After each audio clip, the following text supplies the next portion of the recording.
This tutorial was brought to you thanks to the supporters on the screen. Check out TAPgiles.com to find more Dreams resources, donate to support my work, or engage my services to get private instruction or help on a project one-on-one. So with cameras for VR, there's this new setting called pitch and roll in VR. So if I'm in VR and I'm trying to move this camera, I actually can't make it look down or up. I can move it down like that, but if I scope into it, it's just ignoring the pitch and roll. So pitch is looking up and down, roll is rolling in an aeroplane kind of round like that, and yaw is like rotating around left and right like that, as if you're driving a car. So the only one that counts for VR is the left and right. So I can rotate it like that, and now I should be looking in that direction. But if I rotate it looking up, it doesn't matter. I'm still just looking in that direction so that I can still look up and down and around and stuff. That helps with motion sickness, because you might want the horizon of the scene, the gravity of the scene, things like that, to match what the player is experiencing kind of physically in the real world. But if I turn that on, then it'll also set the position that I'm based at to being pointing in that direction. So now I'm pointing at the sky, I'm looking at the sun, and then down there is the normal ground. And if I rotate it around like that, and now I'm sideways, and it's all kind of weird. So if that happened in an actual game, that could be quite disorienting. So that's why that's off by default. There's another setting which is VR scale. So normal scale, it looks like this. But if I adjust that to being smaller scale, then the world itself will seem to be smaller. Now, I don't know how clear this will be for people watching, but while I turn this up, it feels like the scene is getting smaller, and it's like really tiny. Yeah, so these look like very small things, and the imp is huge and things like that.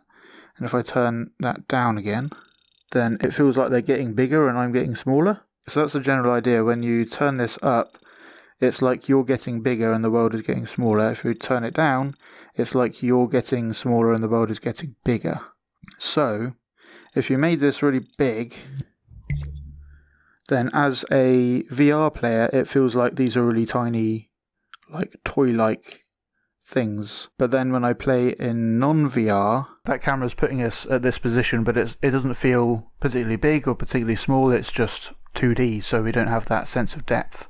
So that setting really only applies to VR. So you could have it where, like, maybe you have a whole game, like there's a game called Moss, where you control a little mouse, and you kind of have this bird's eye view from up here, and you're running around with a character and doing stuff. But because the camera is set up in such a way that it feels like you're a lot bigger than the scene, then it feels like the mouse is really tiny and things like that. And that's how that works. So you can use the same camera for VR and non-VR, and it would work just fine. There's another part which is in the text displayer gadgets. There's a few different text displayer gadgets, and they all have this setting added. And that is the VR text distance. So while it's in the scene, then it works as you would expect. It's just in the scene, and you can move around it and whatever. And it has whatever depth you set it. But if it's not in scene, then it's kind of stuck to the screen normally. But in VR, it's actually a distance in front of you, so that you can actually focus on it. But then you can turn this up, and it will still appear to be on top of everything as if it was stuck to the screen. But the depth of the layer for that actual piece of text, is further into the screen. So it's kind of, it can be disconcerting though if you turn the VR text distance down for something that is behind something else. You probably can't tell in the video, but if I focus on this one, it feels like I'm looking at something that's closer, but then this one is on top of it, but it seems like it's further away.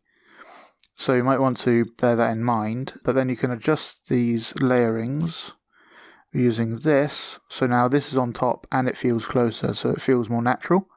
Another way of doing this though is to just have these in scene and then put them in a head tracker, and then you can just adjust them by moving them forwards or backwards. and stuff like that. Thanks for watching. I hope you learned something new.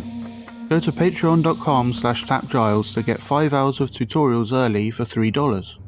Here's a preview of what you can learn if you choose to become a supporter.